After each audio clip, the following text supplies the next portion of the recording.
আপনাদের সাথে তো গণ অধিকার পরিষদের সাথে একটা সমঝোতা হয়েছিল কেন্দ্রীয় পর্যায়ে যে বিভিন্ন আসন সমঝোতা, যেখানে ভোট প্রদান করতে হইবে মানে সমঝোতা প্রার্থীকে। আপনারা কেন এই বাংলাদেশ গণ অধিকার ফোরামের পরিষদের যে চেয়ারম্যান তার সাথে না গিয়ে কেন আপনার হাসান মামুনের সাথে আছেন?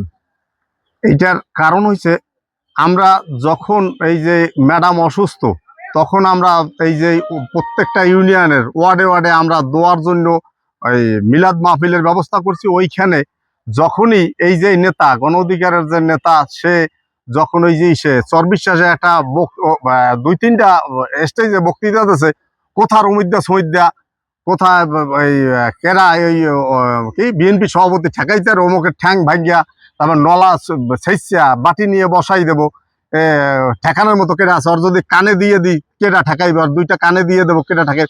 এই কারণে গলাচিপা 10 মিনিটের মানুষ, বিএনপি পরিবারের মানুষ খুব উদ্বিগ্ন যে এটা কেমন ভাষা। এটা উনি এমপি হইতে নাই, এমপি হওয়ার আগেই যদি এই ভাষা আমাদের উপরে ব্যবহার করে, যার কারণে ওই এই ক্ষোভে রাগে মানুষ আমাদেরকে বলছে আমরা যেটা বলবো আপনারা কি সেটা শুনবেন।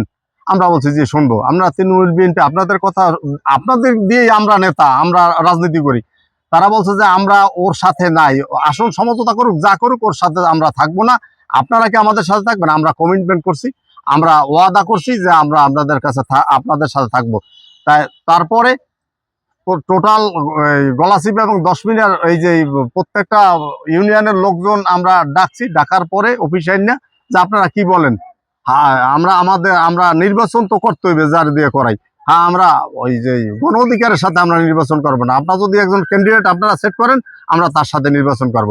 এই কারণে আমরা এই মানে আমাদের প্রার্থীকে ছাড়িয়েও আমরা যাইতে পারবো না, এবং প্রার্থী ছাড়িয়ে গেলে আমরা মুনাফেক সাজবো, আমরা বেইমান কি করতে পারবো না। যার কারণে আপনি তো বিএনপির পৌর সভাপতি, কেন্দ্র তো আপনার যে সিদ্ধান্ত দেয় বা একটা নির্দেশ করে, সেই নির্দেশটা আপনি পালন করবেন না? অবশ্যই আমরা এখনো বিএনপি করি এবং বিএনপি পরিবারের লোক, আমরা এটা মানে আমরা বুকে ধারণ করিয়া এটা আমরা চলাফেরা করি। আমরা বিএনপির বাহিরের লোক না। কালকে বিএনপি ডাক দেবে, আমরা যাব। কিন্তু এই যে যারা এই যে আসল সমঝোতা করছে নুরুর সাথে যারা গেছে, এরা তো অরিজিনাল বিএনপির লোক না। এরা আগের থেকেই তার সাথে যাওয়া, আসলে একটু বাতনে এখন হয়েছে সদরে। তাই এরা আবার তারা কমিটি করে আনবে। শুনি এরা মানুষের কাছে যে তারা কমিটি দেবে কে? আওয়ামী লীগ নিয়ে। বিএনপির একটা লোক তাদের সাথে নাই, তাহলে কমিটি কোথায় দেওয়া করবে? কমিটি কারা দেবে? নুরুর সাথে সমঝোতা হয়েছে তো আপনার কেন্দ্রের জনাব তারেক রহমান নিজেই মানে সমঝোতা করেছে, যেটা আমরা জানি আর কি, বা দল করেছে।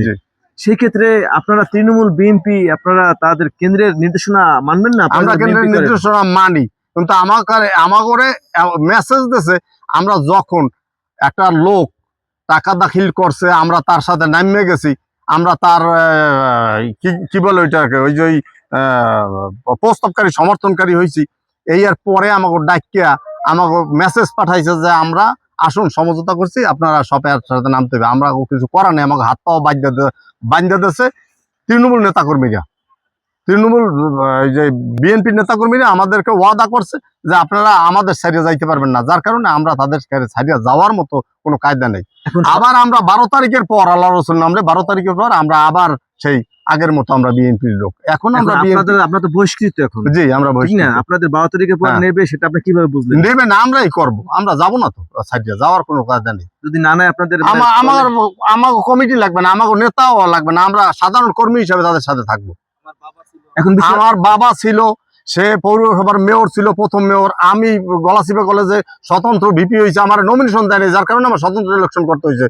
তারপর আমার ছোট ভাই চেয়ারম্যান ছিল। আমরা তো জনগণ নিয়েই আছি, আমরা জনগণ নিয়ে আজীবন থাকতে চাই। গণ অধিকার পরিষদের চেয়ারম্যান ভিপির তো দাবি হলো যে 17 বছরে যেখানে বিএনপি আওয়ামী লীগের সাথে কিছু করতে পারে না, আন্দোলন সংগ্রাম করে, সে জায়গায় আমি প্রথম সারিতে থাইকা আমি এই আওয়ামী লীগ সরকারকে পতন ঘটিয়েছি, আমার অবদান আছে। সেক্ষেত্রে বিএনপি লোকজন অবশ্যই আমার সাথে থাকবে এবং আমার সাথে মাঠে কাজ করবে।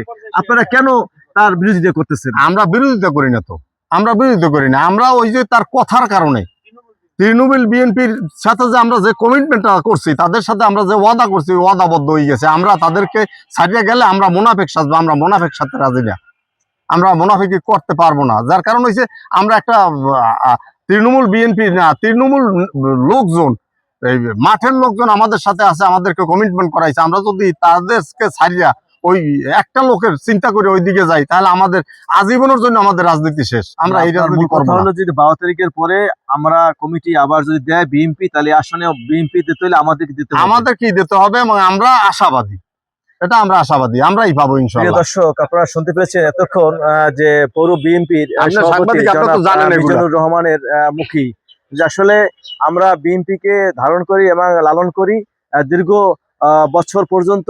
আমাদের জন্মলগ্ন থেকে আমার বাবা এবং আমার দাদা এবং আমি সকলেই আমরা এই বিএনপি পরিবারের সাথে জড়িত। আসলে আমরা মূলত বিপি সাহেবের যে অবদান সেটা আমরা অস্বীকার করব না, কিন্তু বিষয়টা হলো আমরা এই জায়গায় তৃণমূল যে বিএনপির যে কর্মী এবং সমর্থক এবং ভোটার রয়েছে এবং যে আমজনতা রয়েছে তাদের কাছে আমরা অদাবদ্ধ হয়ে গিয়েছি। যেহেতু আমাদের চেয়ারপারসন বেগম খালেদা জিয়া তার অসুস্থতার জন্য আমরা বিভিন্ন ইউনিয়নে প্রোগ্রাম করছি, সেই প্রোগ্রামে আমাদেরকে কমিটমেন্ট করেছে এবং যে তৃণমূল বিএনপি এবং যে সাধারণ যে ভোটার তারা আমাদেরকে কমিটমেন্ট করেছে যে আপনারা যদি নমিনেশন নাও পান বা যদি জোট হয় সেক্ষেত্রে আপনারা থাকবেন কিনা। কিন্তু তার সেই অদাবদ্ধতার কারণে তারা কিন্তু আজকে এই হাসান মামুনের দলের সাথে আছেন এবং থাকবেন। এবং আরেকটি জিনিস তারা স্পষ্ট করেছেন যে আসলে এখানে যারা বিএনপি রয়েছে, যদি 12 তারিখের পর নতুন করে কমিটি দেওয়া হয়, এখন তো সমস্ত কমিটি বিলুপ্ত করে দেওয়া হয়েছে কেন্দ্র থেকে, সেক্ষেত্রে আমাদের ছাড়া অন্য কাউকে কমিটি আসলে দিতে পারবে না। আর যদি দেয় তাহলে আমরা অন্য কোনো দল করবো না, আমরা সাধারণ একজন কর্মী হিসেবে বিএনপির সাথে সবসময় কাজ করে যাব। এই ছিল আসলে মিজানুর রহমানের সর্বশেষ তথ্য আমার কাছে।